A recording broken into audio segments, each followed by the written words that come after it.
창세기 12장 1절에서 3절.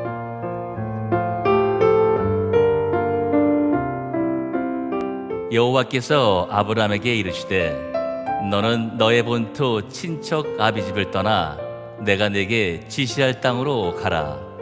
내가 너로 큰 민족을 이루고 내게 복을 주어 내 이름을 창대케 하리니 너는 복의 근원이 될지라. 너를 축복하는 자에게는 내가 복을 내리고 너를 저주하는 자에게는 내가 저주하리니 땅의 모든 족속이 너를 인하여 복을 얻을 것이니라 하신지라.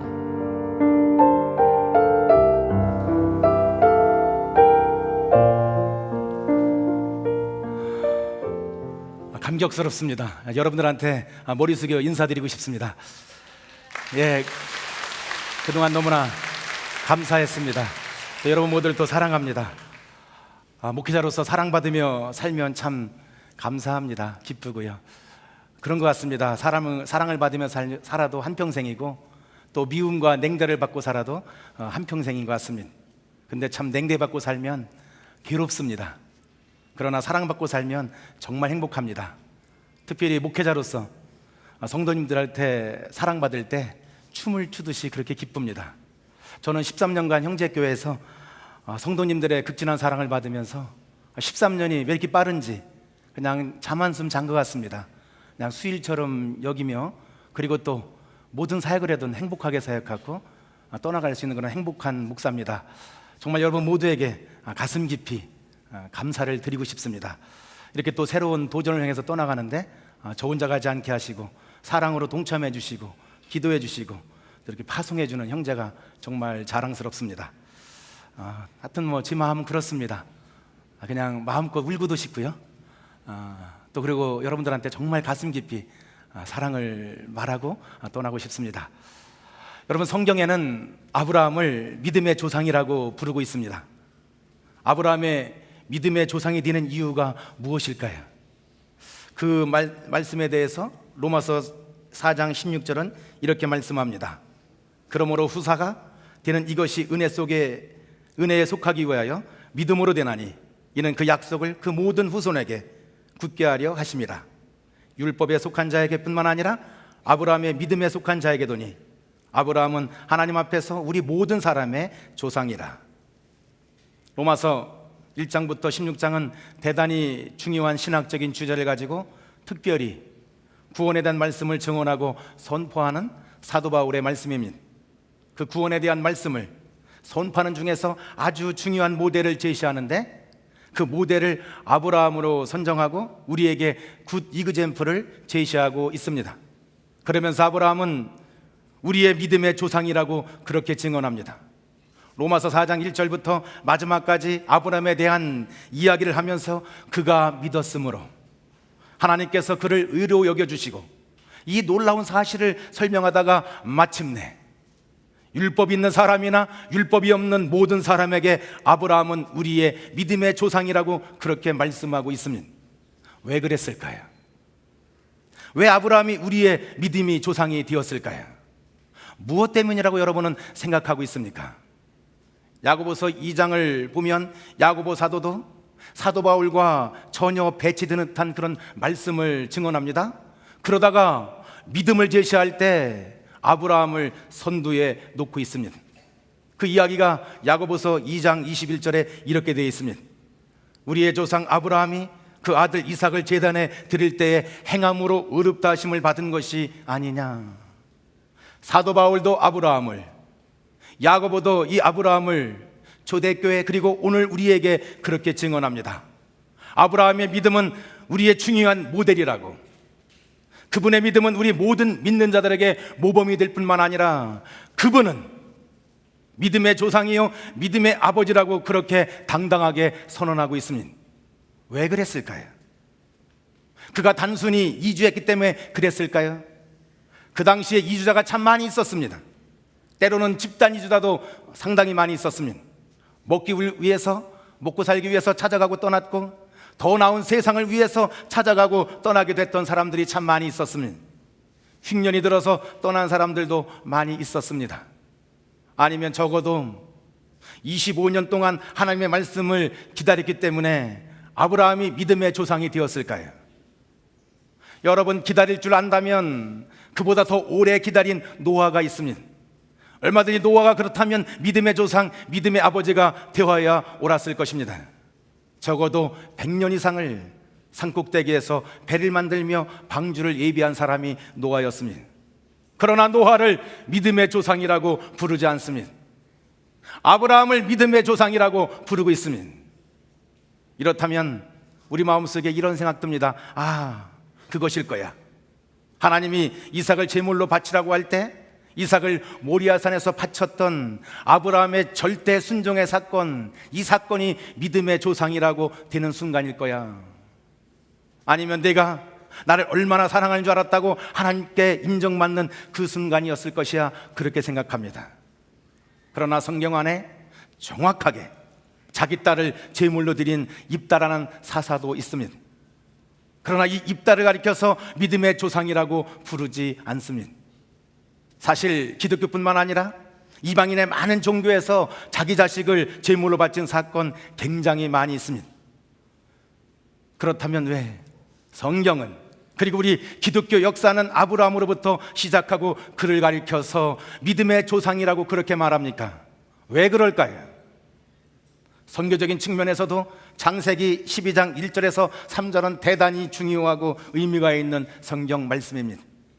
그리고 역사학적으로, 인류학적 입장에서도 전 인류를 상대한 하나님께서 한 가정, 한 개인을 상대하는 역사로 전환시키고 있다는 점에서 창세기 12장은 대단히 중요한 터닝 포인트가 되는 지점이기도 합니다. 그리고 구속사적 신학을 하는 사람들에게도 창세기 12장은 매우 중요하게 여기고 있는 말씀입니다. 왜 그럴까요? 노아의 홍수의 사건을 경험했던 사람들, 그들은 어느 순간부터 하나님의 심판이 두려워지고 무서워지기 시작했습니다. 어느 순간부터 또 하나님께서 무서운 홍수 사건을 통해서 자기들을 저주하지 않을까, 그 무서운 형벌에 대한 두려움을 떨쳐버릴 수가 없었습니다. 하나님께서 분명히 무지개 언약을 통해서 다시는 물로 심판하지 않을 것이라고 언약해 주셨지만, 그럼에도 불구하고 그들의 마음속에는 여전히 두려움과 불안으로 꽉 차 있었습니다. 그리고 노아의 홍수의 사건을 경험한 이후 세대들에게는 그 사건을 생생하게 목격하지는 못했지만, 무서운 홍수 사건에 대해서 전해들은 그 사건에 대해 전해든 사람들은 가슴속에 공포심으로 가득 차 있었습니다. 이래서 여기서 우리가 생각해야 될 것은, 이 언약 중에 하나님께서 물로 다시 심판하지 않겠다고 하시는 것은 하나님의 그 공의의 방법을 거두시겠다, 그런 이야기가 아니라는 거예요. 하나님께서 악한 자들을 물로 심판해 보니까 변하지 않았습니다. 불로도 심판해 보니까 결탄코 달라지지 않았습니다. 그래서 하나님은 사랑과 긍휼의 방법으로 이 세상을 통치하시는 방법을 바꾸시기로 변경하신 언약의 내용이 바로 물로 심판하지 않겠다는 무지개 언약이라는 사실이에요. 매를 들어도 보고 채찍으로 휘둘러도 보았지만 그들은 결코 달라지지 않았기 때문에 하나님은 그 언약을 새롭게 바꾸시는 거예요. 그럼에도 불구하고 그 시대 사람들은 여전히 두려운 마음을 가지고 있었습니다. 그래서 그들은 하나님으로부터 멀어지는 자리를 찾기 시작합니다. 그리고 하나님의 간섭으로부터 벗어나기를 간절히 원했습니다. 그래서 하나님의 눈길 속에서 보이지 않고 멀어가는 장소를 찾아서 동방으로 갔던 사람들이 바로 아브라함의 직전에 있었던 사람들입니다. 탕자의 비유에서 아버지의 사랑을 간섭으로 여겼던 둘째 아들이 아비 집을 떠나고 싶어 했던 마음처럼 인간의 마음속에 남아있는 본능, 그래서 하나님의 눈길을 피해서 어디는가 도망쳐 가고 싶었던 요나처럼 도망가고 싶었던 사람들, 하나님의 간섭이 귀찮다는 이야기입니다. 하나님의 그 손길 자체도 두려울 뿐만 아니라 하나님과 멀어진 곳에 살고 싶다는 그런 이야기입니다. 다른 말로 하면 자기들의 안전을 자기가 지키고 싶다, 그런 이야기예요. 이래서 그들의 마음속에 하나님에 대한 두려움과 하나님의 심판에 두려워서 동방으로 피해가다가 어느 날 시날 평지에 가서 거주하게 됐어요. 시날 평지에 도착했어요. 그리고 신할 평지에서 거주하다가 그들은 대단한 것 하나를 발견하게 됩니다. 비가 내리고 비가 온 다음에 해가 나고 진흙덩어리가 굳어지는 것을 보았어요. 그런데 만져보니까 돌처럼, 돌보다 더 단단하게 굳어진 것을 깨닫게 됩니다. 이래서 진흙에다 물을 넣고 역청을 발라서 벽돌을 만들기 시작했습니다. 벽돌, 대단한 것을 발견하고 굉장한 것을 발견한 것입니다. 이 벽돌, 이것은 그 시대 최고의 문명이었고 최고의 문화였다고 그들은 생각을 했을 것입니다. 이래서 그들은 자, 이 정도면 해볼 만하다고, 자, 이 정도면 싸워볼 만하다고, 자, 이 정도면 우리는 하나님의 도움 없이 살 수 있다고 그렇게 생각을 했습니다. 여러분, 미국에 처음에 오면 정말 사람들의 도움이 많이 필요합니다. 그러다가 어느 순간부터는 도움이 필요 없고 어느 순간부터는 도움을 주는 그 사람들이 귀찮아집니다. 어느 순간부터는 그 사람의 간섭이 없는 것으로 자유를 찾고 싶고 해방을 누리고 싶은 본능이 있습니다. 그래서 도움받는 사람의 눈길을 예면하고 무시하는 사람들 본능 속에 남아 있었습니다. 저는 사실 형제께서 13년 동안 우리 수많은 동역자들이 저를 도와서 이 자리에 세워놨고요, 그리고 담임으로 갈 수 있는 은혜도 누리고 있어요. 그리고 또 떠나서도 끝없이 우리 형제교회 도움의 손길이 펼쳐지고 있어요. 저는 여러분의 그 도움의 손길과 눈길을 저는 예면하지 않을 거예요. 왜요? 여러분이 기도가 필요하기 때문에 그래요. 기도 없이는 목회는 할 수 없어요. 기도 없이는 교회가 교회될 수 없어요. 그래서 여러분의 기도의 눈길을 결코 피하지 않을 거예요. 어디서 만나도 기도해 주세요. 그 말을 하면서 반갑게 서로 허거하고 그리고 축복하며 헤어질 목사예요. 여러분, 이렇게 대단한 것을 발견한 그 시대의 사람들은 어떻게 했을까요? 창세기 11장 2절에 4절은 이렇게 말합니다. 이에 그들이 동방위로 옮기다가 신할 평지를 만나 거기 거하고 서로 말하되 자, 벽돌을 만들어 견고히 굽자 하고, 이에 벽돌로 돌을 대신하여 역청으로 진흙을 대신하고, 또 말하되 자, 성과 대를 쌓되 꼭대기 하늘에 닿게 하고 우리 이름을 내고 온 지면에 흩어짐을 면하자 하였더니, 대단한 것을 발견했습니다. 이 정도면 살 수 있다고. 하나님의 간섭을 귀찮게 여겼던 이 사람들, 하나님으로부터 가능하면 멀어지고 싶었던 이 사람들, 그들에게 마주친 것은 벽돌이었습니다. 그 벽돌 가지고 집을 지어보니까 정말 좋았고 괜찮았습니다. 탑을 쌓아보니까 괜찮을 것 같았습니다. 그래서 이제 하나님과 싸워볼 만하다고, 하나님과 대항해 볼 만하다고, 우리가 가지고 있는 능력, 우리가 가지고 있는 물질, 우리가 가지고 있는 재간, 재능, 그것 가지고 우리가 스스로 추구하는 안전, 우리 스스로 만족하고 행복을 추구하는 것들을 지킬 수 있다고 자부하고 시작했습니다. 우리의 미래도, 우리의 직장도, 우리의 사업도, 안전까지도 보장받을 수 있다고 그렇게 착각을 했습니다. 그래서 그들은 탑을 쌓았습니다. 성을 쌓아 올립니다. 이것을 바벨탑이라고 합니다. 이것을 요새 공동체라고 그렇게 말합니다. 우리 안전은 우리 스스로가 지켜야 돼. 우리의 행복은 내가 지켜야 돼. 누가 지켜주는 게 아니야. 내 건강은 내가 지켜야 돼. 누가 대신 지켜주는 게 아니야. 맞아요. 맞습니다. 우리 공동체, 내 가정의 행복, 내 자녀의 미래, 내 직장과 사업장 누가 보장하냐고요. 누가? 우리가. 그래서 울타리를 치고 벽을 쌓고 성을 쌓는 사람들, 그 시대의 역사요, 지금도 변함없이 반복되는 역사입니다. 그래서 교회도 벽을 쌓습니다. 그래서 교회도 성을 쌓습니다. 우리 교회는 우리 스스로가 지켜야 된다고, 그래서 거침없이 하나님 앞에 두려움도 없이 싸움을 걸어오고 싸움합니다.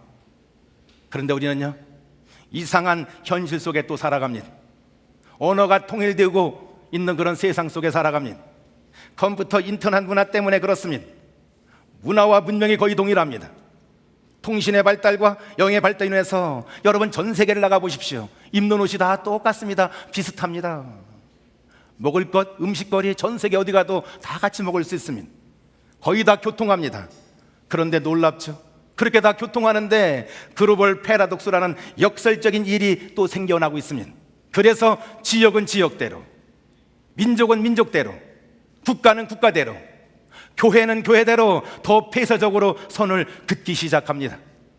우리가 살아야 된다고, 내가 살아야 된다고, 나만 살아야 된다고 선을 긋기 시작하는 문화가 바로 요새 공동체예요. 바벨탑, 그 바벨 공동체라는 사실이에요. 그들은 바벨탑을 쌓기 시작했습니다.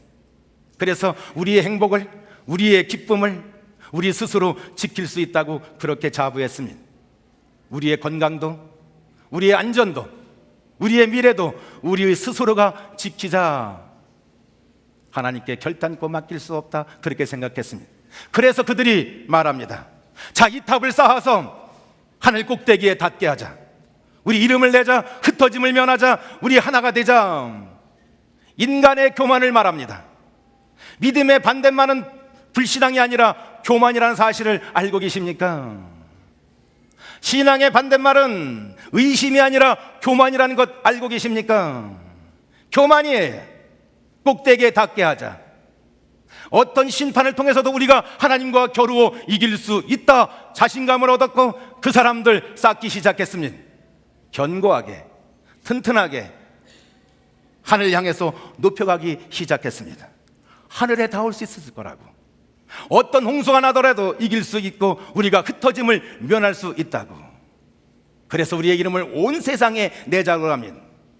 여러분, 흩어짐 잊으면 안 돼. 잊으면 안 돼. 흩어짐을 안 하고 이곳에만 있다면 가능한 얘기는 아니에요. 하여튼 이런 일들을 요새 공동체 멘탈리티, 바벨탑 문명 문화 속에 있던 갈대우루 남부 이라크 지역에 살고 있던 한 사람 아브라함을 하나님이 부르시고 말씀하시고 아브라함과 언약을 하셨습니다. 왜 아브라함이 믿음의 조상인가요? 왜 그분은 우리의 믿음의 모델로 따라가야 할 것인가? 사도 바울도 야고보도 아브라함을 믿음의 가장 중요한 모델로 제시하는가? 이것을 아는 것은 우리 신앙의 본질이 무엇인가를 아는 것과 그 의미가 동일하다는 사실을 잊지 마십시오. 오늘 본문 창세기 12장 1절에는 이렇게 말합니다. 여호와께서 아브라함에 이르시되 너는 너의 본토 친척 아비집을 떠나 내가 내게 지시할 땅으로 가라. 내가 내게 지시할 땅으로 가라. 지시한 땅이 아니라 지시할 땅. 아직도 보이지 아니하는, 아직도 불확실하고, 아직도 한 걸음 한 걸음 다가갈 수밖에 없는 두려움을 안고 있지만 지시할 땅으로 가라. 그런데 개역개정판 성경을 보면 훨씬 더 의미가 있는 말씀으로 번역을 했습니다. 내가 내게 보여줄 땅으로 가라고. 그리고 2절과 3절을 하나님은 말씀하신 거예요. 요새 공동체, 바벨 공동체에 있었던 사람들, 그들은 이름이 창대하기를 간절히 원했습니다. 안전하기를 원했습니다. 행복하기를 원했습니다. 자손이 번창하기를 원했습니다. 그리고 그 땅을 갖기를 원했습니다. 그런 하나님은 그런 공동체에서 아브라함을 부르시고 끌어내셔서 이렇게 말씀하셨습니다. 너는 복의 근원이 될지라고. 이것을 개혁판에서는 내가 복이라고 그렇게 말합니다.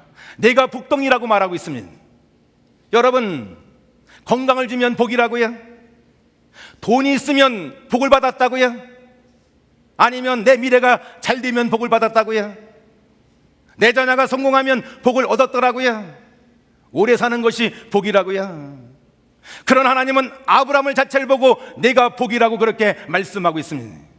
여러분, 예수를 모르고 영원한 하나님의 생명이 없이 죄악 짓고 세상에서 놀아나다가 지옥에 불교도로 가는 그 자연인들, 여러분, 그 자연인에서 하나님의 사람으로 하나님의 자녀로 바뀐 게 복이 아니겠습니까? 우상을 섬기다가 하나님을 섬기는 백성으로 바뀐 것, 그게 복이 아니겠습니까? 그 인생의 주인이 바뀐 것, 그게 복이라는 사실이에요. 그래서 너의 자체가 복이라고 하나님은 말씀하고 있는 거예요. 여기서 중요한 의미, 하나님께서 이 바벨 공동체, 갈대와 우르 속에서 자기 스스로 행복을 지키려고 몸부림쳤던 그 사람들 중에서, 그 공동체 안에서 하나님은 아브라함을 불러냈습니다. 그리고 말씀하셨습니다.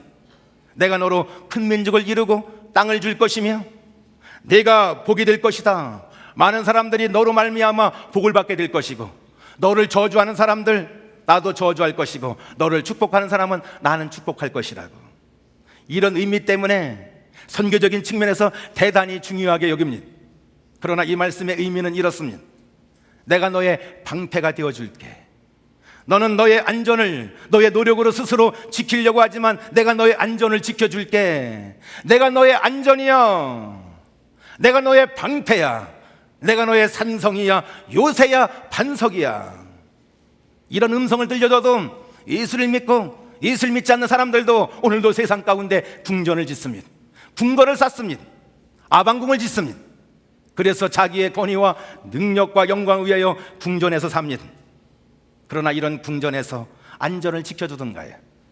뉴욕 맨하탄에 있었던 110층짜리 무역센터가 무너지는 것을 우리는 생생히 보았습니다. 모든 과학적인 방법을 동원해서 안전하게 구축해 놓았을 것입니다. 그런데 전혀 예상치도 못한 방법으로 무너지는 것을 우리는 생생하게 목격했습니다. 중국에 가면 만리장성을 쌓아놨습니다.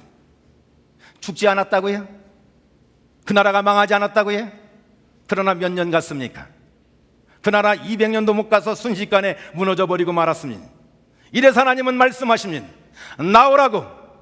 그리고 아브라함을 나오게 하셔서 하나님은 그를 이끌어 주셨습니다. 여러분, 믿음이 무엇입니까? 지금까지 내 인생의 주인은 나였습니다. 그러나 이제는 하나님이 내 인생의 주인이십니다.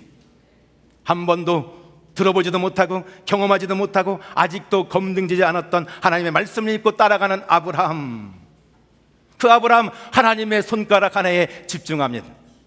왼쪽으로 사인하면 왼쪽으로 가는 거예요. 하나님이 손바닥을 보이면 멈추는 거예요. 스탑. 아브라함은 자기 인생의 주인을 하나님으로 삼고 자기 삶과 생명을 하나님 앞에 맡겨드리자 그의 온 관심은 세상에 있는 것이 아니었습니다. 하나님의 손끝에 있었습니다. 더 이상 세상 사람들을 바라보고 세상 사람들을 의지하지 않았습니다. 아니, 물질이 어디에 있는가? 어느 쪽에 흥황할 수 있는가? 성공할 수 있는가? 자녀의 미래의 보장을 받을 수 있고 사업의 성공을 예측할 수 있는 것이 어딘가? 그런 것들이 아니었어요. 그는 하나님의 눈길에, 그는 하나님의 말씀에 목숨과 운명을 맡겨버렸습니다. 그리고 하나님께 다 내어 던져버렸습니다. 그러나 우리가 너무나 잘 알고 있지 않습니까? 한 걸음 한 걸음씩 쫓아다가 소돔 성하여 달려갔던 롯을 알고 있지 않습니까? 그는 기어이 당장 소돔 성으로 달려갈 수밖에 없었습니다. 그의 계산대로라면, 그의 예측대로라면 정확히 맞았습니다. 그래서 어느 순간까지 많은 돈을 모았습니다. 그리고 소돔성, 그 성에서 안전 속에서 자녀들의 교육도 얻었을 것입니다. 소돔성 안에서 위험스러운 예적 침입도 안전하게 보장받았던 사람이 롯이었습니다. 그러면서 때때로 롯은 아브라함을 비웃었을 것입니다. 왜 저렇게 혼자 불쌍하게 어렵게 사는 거야? 왜 저렇게 세상 물정 모르고 어리석은 거야? 그러나 누가 어리석었습니까? 누가 다 얻었습니까? 내 가정의 울타리를 높여놓고 알람 시스템을 만들어 놓았다 할지라도 여기저기서 펑펑 뚫릴 수 있는 세상에 우리는 살고 있습니다. 하나님의 간섭이 귀찮아지고 하나님의 임재가 그들은 싫었습니다. 그래서 하나님의 이름을 지우기 시작합니다. 그리고 벽돌 한 장 그거 붙들고 하나님 없이 살 수 있다고, 우리의 능력이라고, 우리의 재간이라고 큰 소리를 쳤습니다. 하늘에 계신 자가 웃으시며 그들의 어리석음을 비웃고 계셨던 하나님이셨습니다. 여러분, 온 세상에 있는 모든 지혜를 다 모은다 할지라도 하나님의 미련함 하나보다 더할 수 있는 지혜가 이 세상에 어디에 있습니까? 벽돌 하나 들고 통쾌했던 그 사람들, 하늘에 계신 하나님께서 내려오셔서 그들을 혼잡하게 하시고 흩어버리고 그 땅을 바벨이라고 불렀습니다. 자, 나와라. 본토 고향을 나와라. 지역 공동체, 그 안에서 안전을 보장받는 그 자리에서 나와라. 친척 아비집을 떠나라. 혈연 공동체에서 그것만 벗어나면 죽는 줄 아는 사람들에게, 그걸 통해서 마치 미래가 보장되는 것처럼 생각하는 사람들에게 나와라. 나와라. 저는요, 사실 형제교를 떠나고 싶지 않은 목사 중에 제일 큰 목사 중에 하나예요. 저는 여기서 은퇴하는 줄 알았어요. 하여튼 버티고 싶었어요. 나가라고 그래도 하여튼 끝까지 버텨서 저 문을 붙잡고도 내가 버티려고 그런 목사였어요. 그런데 갑자기 떠나야 되는 음성을 들었어요. 교회를 통해서. 그래서 저는 안 떠나고 싶었어요. 근데 하나님 말씀하셨어요. 형제교회가 너의 미래의 안전이냐, 보장이냐, 그 자리가 은퇴할 자리냐, 나오라고 강력하게 밤에 저를 두렵게 하면서 음성을 주셨어요. 사실 안 가고 싶어서 정 목사님한테 먼저 선배님이 먼저 가시라고. 근데 정 목사님이 저를 얼마나 사랑하고 번지 목사 저를 얼마나 사랑하는지 몰라요. 저의 영적 멘토시고 존경하는데, 저에게는 6살짜리 아들이 있어서 그런지 나는 다 대학 갖고 없는데 가면 내가 가지, 어떻게 선교를 나가냐고, 어디 더 먼 데를 가느냐고, 가까운 15분 거리에 여기 먼저 가라고 정 목사님도 양보한 거예요. 사실 감사할 뿐이죠. 제가 땡을 잡은 거죠. 사실 떠난다는 게 쉽지 않아요. 그런데요, 하나님이 말씀하셨기 때문에 가는 거예요. 다른 거 아니에요. 그것 때문에 가는 거예요. 여러분, 그런데 하나님은 무조건 나오라고 하시던가요? 아브라함한테도 그러지 않아요. 저한테도 무조건 나오라고 말씀하시는가요? 아니에요. 하나님은 말씀하셨어요. 나에게, 저에게. 내가 너의 인도자가 될 거야. 내가 너와 함께 할 거야. 아브라함한테 준 음성 저에게 그대로 주셨어요. 하나님은요, 원래부터 성 쌓는 것을 아주 싫어하셨습니다. 그 이유는 성을 쌓을 때부터 하나님을 무시하고 하나님의 존재를 업신여기는 시작이 되기 때문에 그렇습니다. 이래서 창세기 4장 10절 보면 가인은 노 땅에 도착하면서 뭐 하는지 아세요? 성을 쌓기 시작합니다. 대표적인 인간의 범죄였습니다. 이유는 하나님은 가인에게 형벌을 내렸습니다. 동생 아벨을 죽인 다음에 유리하는 사람이 되라고, 다시는 정착하지 못하는 형벌을 내렸습니다. 사실 이것은 형벌은 형벌이지만 그러나 하나님은 흩어지는 속에서 사랑의 언약, 축복의 언약도 포함되어 있는 놀라운 하나님의 축복의 명령이라는 사실이에요. 예수 믿는 사람들은 흩어져야 살아가는 것이고, 흩어져야 하나님을 믿는 것이고, 흩어져야 하나님을 신뢰할 수 있다는 사실을 알았기 때문에 하나님은 흩어지도록 하셨습니다. 다시 말씀드립니다. 예수 믿는 사람들은, 교회는 복음을 들고 온 세상하여 흩어질 때 교회는 교회될 수 있고, 교회는 더 부흥하며 건강할 수 있고, 세상도 살릴 수 있다는 사실을 잊지 마십시오. 저는 우리 형제의 공동체가 얼마나 자랑스러운지 모릅니다. 이곳에서 장로님으로 훌륭하게 섬겼던 분들이 복음 하나 때문에 모든 것을 포기하고 이 편안한 자리를 다 버리고 중국으로 떠나갑니다. 아프간으로 떠나가고 인도로 가셨습니다. 저같이 선교를 담당했던 장로님 3년 섬기고 말없이 떠나가 버렸어요. 이곳에서 집사로 목사로 안수받으면서 가장 훌륭하게 사역 잘하다가도 복음 하나 들고 열방을 해서 나가버리고 말았어요. 이게 저주라고요? 아니에요. 이것 때문에 우리 형제 공동체는 더욱더 부흥하고 강건할 것이고, 그리고 세상은 살고 온 열방은 죽게 돌아온 일에 주역으로 쓰임받을 수 있다는 사실이에요. 전 그래서 저도요, 편안한 자리, 그렇다고 여기 남아있는 분들이 편하다 그 얘기가 아니에요. 우리 목회자들 훨씬 고생할 거예요. 저는 담임이잖아요. 그래도 다음에 정 목사님 만나면 얼마나 제가 고소하겠어요. 송 목사님 만나면. 여러분, 그런 거잖아요. 정말 사랑 많이 해주시고요, 저를 위해서도 기도 많이 해주세요. 아무튼 노 땅에 도착했던 가인은 성을 쌓습니다. 왜요? 하나님의 눈길을 막기 위해서, 하나님의 눈길을 멈추기 위해서 그렇게 했습니다. 제가 어렸을 때 저희 동네에 부잣집이 있었어요. 아주 큰 부자예요. 이 부자는요, 담을 쌓아 놓았어요. 그리고 그 담 위에 꼭대기에 높이 쌓는데 거기에 맥주병하고 소주병을 깨서, 하여튼 처음처럼은 아니겠지, 그때는 진로였어요. 진로. 그거 깨서 담 위에다가 병을 깨서 유리를, 삐직삐직한 유리를 이렇게 박아놨어요. 그것도 부족해서 또 철조망, 알죠? 38선도 아닌데 철조망을 그 위에다 딩딩 둘러놨어요. 그것도 웅장하고 무서운데 그 앞집에 대문에 가면 그 대문 앞에다가 세파트, 대조심 이렇게 딱 적어놓는 거예요. 얼마나 무서워요. 얼마나 보호를 잘 해놨어요. 그런데 그 집에 한 여자와 한 아이가 죽었습니다. 그 집에 아버지의 아내요, 어머니가 부엌칼로 임신한 자기 가정부를 찔러 죽여서 아이도 죽고 가정부도 죽었습니다. 무서운 요새 공동체 안에 철조망을 높이 올려놓았다고요? 그래서 행복이 지켜질 거라고요? 안전할 거라고요? 웃음이 넘쳐날 거라고요? 경계선을 높이 높여놓으면 나는 안전할 것이라고요? 예, 때때로 그럴 수 있습니다. 나 귀찮아, 건드리지 마. 나 다른 사람 건드리지 않을 테니까 당신도 내 영역 속에 침범하지 말라고. 믿음의 영역 속에서도 내가 그어놓은 손 밖으로 한 발짝도 안 나가려고 하는 사람들. 그래서 언제나 내 것은 내가 지킬 거야. 하나님이 안 계셔도 돼. 어느 순간에는 하나님 없이도 다 되는 것처럼 철저하게 내 중심으로 사는 사람들. 그래서 교회에서도 하나님이 주인 되는 게 아니라 사람들이 주인 되는 교회가 얼마나 많습니까? 그들이 드려야 될 언약, 그들이 드려야 될 하나님의 명령입니다. 나와라! 너의 인생의 주인이 누구인가 봐라. 너의 안전을 지켜줄 사람이 누구인가 봐라. 한 걸음씩 따라다녔던 아브라함, 하나님은 그를 통하여 창세기 13장에 은과 금을 풍부하게 하셨습니다. 애굽에 내려갔을 때 바로 왕을 이기게 합니다. 아비멜렉 왕도 이기게 합니다.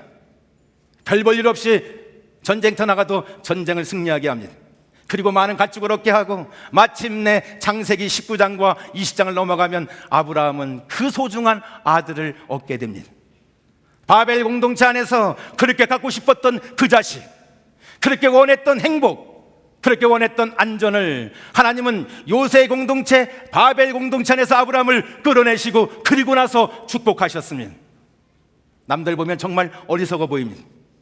그렇게 살아서 무엇을 얻겠다고 그렇게 말합니다. 아니, 그렇게 살아서 얼마나 불안하고 두렵지 않느냐고. 걱정스러운 아브라함의 일생이지만 그러나 아브라함의 일생을 보십시오. 그가 걸어가는 길마다, 그가 있는 자리마다 은과 금이 풍부했던 사실을 잊지 마십시오. 그리고 승리를 경험한 사람이 됐어요. 하나님의 승리를, 하나님의 역사를 보는 사람이 되었다는 거예요. 믿음이 뭐예요? 어떻게 믿어야 되냐 말이에요.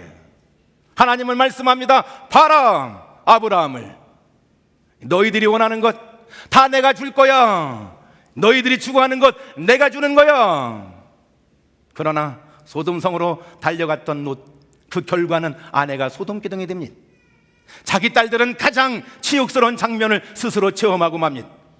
자기 손에 움켜잡았던 수많은 물질과 재물들이 한순간에 불의 잿더미가 되고 말았습니다. 눈을 들어 소돔 땅을 바라보고 그것을 선택했던 롯의 결과였습니다. 그러나 하나님께서 말씀하셨습니다. 자, 나와라. 그리고 떠나가라. 그리고 따라와. 너가 복이야. 그리고 눈을 들어 동서남을 봐라. 여러분, 떠남이란 새로운 만남의 시작입니다. 새로운 것, 혼옷을 벗어야 새 옷을 입는 것처럼 비움이란 충만의 다른 의미라는 사실을 잊지 마십시오. 다시 말해서 비움이란 충만이란 단어와 동일한 무게를 지니고 있다는 이야기예요. 내가 죽지 않고 사는 법이 이 세상에 어디 있어요? 죽여야 사는 법이 이 세상의 법이고 이치입니다. 누군가 죽으니까 가정이 사는 것이고, 누군가 죽고 있으니까 교회는 사는 거예요. 내려놓지 아니하고 떠나지 아니하고 새 것을 얻는다는 것, 버리지 않고 내가 하나님의 놀라운 은혜를 얻는다는 것은 말도 되지 않습니다. 내가 좌하면 내가 우할 것이고, 내가 우하면 내가 좌할 것이다. 그게 아브라함에게 주셨던 하나님의 말씀이셨어요. 눈을 들어 동서남북을 바라보라. 새로운 세계에 대한 진입을 의미하는 거예요.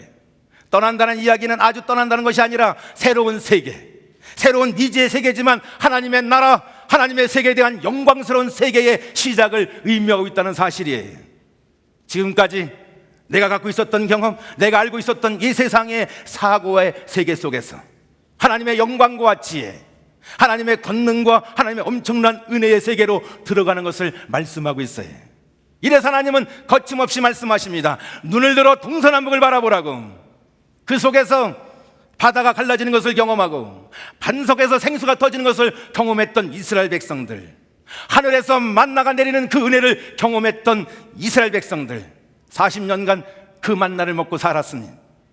하나님의 세계에 진입한 하나님의 사람들이 경험하는 하나님의 놀라운 은총이었습니다. 오늘도 예수를 믿고도 여전히 눈을 들어 동서남북을 바라지 못하는 사람들, 내 건강, 내 물질, 내 명예, 내 가정, 내 교회 내가 지켜야지 움켜잡고 시기하고 질투하고 분노하고 사는 사람들, 움켜잡는 사람들 속에서 하나님께서 무엇을 더 부어줄 수 있겠습니까? 나와라! 하나님께서 새롭게 시작하는 그 사람들의 공동체를 필금이라고 그렇게 말씀합니다. 나그네 공동체, 떠남의 공동체, 여기에 다니엘 같은 사람이 있습니다. 다니엘 출세를 시기하고 혐오하고 심지어는 중상모략을 해서 죽이려고 했던 그 사람들, 하나님의 지혜는 인간의 깨를 순식간에 무력화시켜서 그 사람들을 도리어 불 속으로 집어넣고 말았습니다. 하만 같은 사람, 그 악한 깨를 순식간에 산산조각을 내고 하나님의 지혜를 드러내게 하신 하나님의 이 놀라운 세계, 기도를 통해서 아멜렉 군대가 순식간에 패배할 수밖에 없는 하나님의 은혜의 세계, 이 세계를 진입한 그 놀라운 이스라엘 백성들, 그들을 말하고 있어요. 우리는 어떤 믿음의 세계로 살아갈 것인가? 믿음의 조상이 무엇인가? 어떻게 살 거예요? 이 믿음의 세계로 진입하지 않는다면 우리는 어떻게 살아가야 되냐? 무서운 말씀을 합니다. 바로 요한계시록 18장 2절에는 이렇게 말씀하고 있습니다. 힘센 음성으로 일쳐가로되 무너졌도다 무너졌도다 큰 성 바벨론이여, 귀신의 처소와 각종 더러운 영이 모이는 곳과 각종 더럽고 가증한 새가 모이는 곳이 되었도다. 무너졌도다 바벨론 성이여, 무너질 바벨론 성, 그 안에 각종 더러운 것들과 귀신들이 판치는 그 속에서 내 것이라고 움켜쥐고 하나님 없이도 된다고 살아가는 사람들, 오늘도 온갖 더러운 성 속에서 내 행복을 그 세상 속에서 내 스스로 지킬 수 있다고 장담하고 살아가는 사람들 향하여 하나님은 말씀하십니다. 나오라고, 그리고 내가 너에게 보여줄 땅으로 가라고, 너는 복이 될 것이라고 그렇게 말씀하고 있습니다. 이래서 사람들은 이런 하나님의 말씀이 있어도 어떻게 합니까? 인간의 얕은 끼를 가지고 살아가면서 계속 바벨탑을 쌓으려고 합니다. 단단한 요새 공동체를 만들려고 합니다. 그러나 언젠가는 무너질 수밖에 없는 바벨론 성을 향하여 하나님이 간절히 주는 하나님의 음성이었습니다. 나오라고, 무너지는 땅이니까, 음부의 건수가 쳐들어갈 수밖에 없는 무너질 성이니까. 근데 어떤 사람들은 그 성에서 안전하다고 장담합니다. 한 걸음 나가는 것 위험하다고 불안하다고 그러고 말씀하고 있습니다. 여러분, 요단강을 건너기 위해서는 강을 한 걸음 그 발을 내디뎌야 된다는 사실을 잊지 마십시오. 말씀대로 여리고 성이 무너졌던 것은 믿음의 세계로 말씀대로 걸었기 때문에 일어났던 놀라운 기적의 사건이었습니다. 경계선을 무너뜨려야 됩니다. 울타리를 넘어뜨려야 합니다. 성을 쌓는 일을 멈춰야 합니다. 예수님은 그 일을 위해서 이 세상에 오셨습니다. 자기의 육체를 통하여 막힌 담을 허시고 십자가의 보혈을 통하여 오늘도 막혀져 있는 모든 울타리를 허물어 내셨던 분이 바로 예수님이셨습니다. 그리고 예수님이 말씀하셨습니다. 내가 너의 복이 될 것이라고, 내 이름을 창대케 하며 복의 근원이 되고 땅을 소유할 것이라고, 자손이 번창할 것이라고. 저는 이 놀라운 축복의 세계가 바로 우리 형도 공동체가 될 수 있기를 간절히 축복합니다. 그래서 정말 온 세상의 교회를 살리고 그 교회를 섬기면서 이 땅과 열방을 축복하고 하나님의 나라를 이 땅에 실현하는 하나님의 역사와 축복을 영원히 경험하는 그런 거룩한 형제 공동체가 될 수 있기를 간절히 축복합니다. 형제는 하나님 이 세상을 축복하는 축복의 통로입니다. 기도하겠습니다. 살아계신 하나님 아버지, 우리가 죄로 말미암아 죽었던 저희들입니다. 그 사망과 죽음의 그림자 속에서 오늘도 온갖 더러움이 판치는 세상 속에서 바벨론 속에서 머물며 주저하다가 멈추다가 마치 소송성했던 노처럼 망할 수밖에 없었던 저희들을 불러주시고 끄집어내어주시고, 나그네이지만 세상과 고향을 그리워하지 아니하고 하나님의 나라 본향을 사모하며 살아갈 수 있도록 믿음을 주심을 진심으로 감사를 드립니다. 오늘도 우리의 한 걸 한 걸음 하나님의 나라의 확장을 위해 천국에 달려가는 저희들의 걸음 속에 주님이 동행하여 주시고, 그리고 하나님, 우리의 삶 가운데, 우리 역사 가운데 하나님이 구름기둥과 불기둥으로 역사해 주시고 우리와 함께 해주시는 그런 거룩한 형제 공동체가 될 수 있도록 축복하여 주시옵소서. 그 은혜 세계 속에서 살아계신 하나님을 날마다 경험하면서 하나님의 나라를 확장하고 그 은총의 세계 속에서 하나님의 영광을 바라보며 걸어가는 우리 한 분 한 분 우리 형제 공동체 가운데 영원한 저 천국까지 우리 모두가 함께 손잡고 갈 때까지 하나님 우리 형제 공동체를 붙들어 주시고 함께하여 주옵소서. 우리의 안전, 우리의 행복, 우리의 기쁨, 우리의 만족을 우리 힘으로 지키려고 하지 아니하고 하나님의 손에 맡기며 하나님은 나의 요새시요 나의 산성이요 반석이요 피난처임을 믿는 그 믿음을 가지고 주님의 말씀을 따라서 이 땅에 주님이 핏값으로 세우신 교회를 살리며, 그래서 이 세상이 교회를 통해서 하나님의 복을 얻을 수 있도록 우리 공동체 그렇게 사용될 수 있도록 축복하여 주시옵소서. 이 땅과 민족과 나라와 온 열방을 축복하는 형제 공동체로서 날마다 이 거룩한 하나님의 나라를 확장하는 그 일들 가운데 거룩하게 행진하는 우리 형제 공동체 다 되게 하여 주시옵소서. 감사하며 우리를 통해서 영광 받으실 예수님의 이름으로 축복하며 기도드리옵나이다. 아멘.